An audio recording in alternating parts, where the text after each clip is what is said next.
Now, doon sa paano i-address yung obesity. Wala namang may sabi na wag magkonsulta sa doktor. Walang may sabi. Noong 2018, when I started LCIF, walang matapang na low-carb doctor ang lumalabas. So that time, walang mapagkokonsultahan.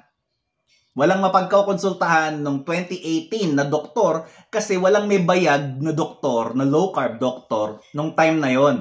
Iba na ngayon. Iba na.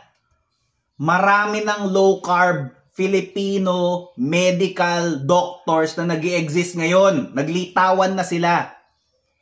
So walang may sabi na wag magkonsulta about obesity sa mga eksperto. Walang may sabing ganun.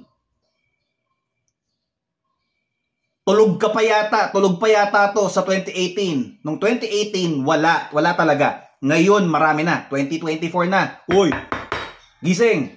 2024 na. 2024 na. Marami ng doktor. Meron din katulad niya na doktor at nutritionist din. Nutritionist doctor din. RND, MD rin. Pero low carb ang tinuturo. Gising.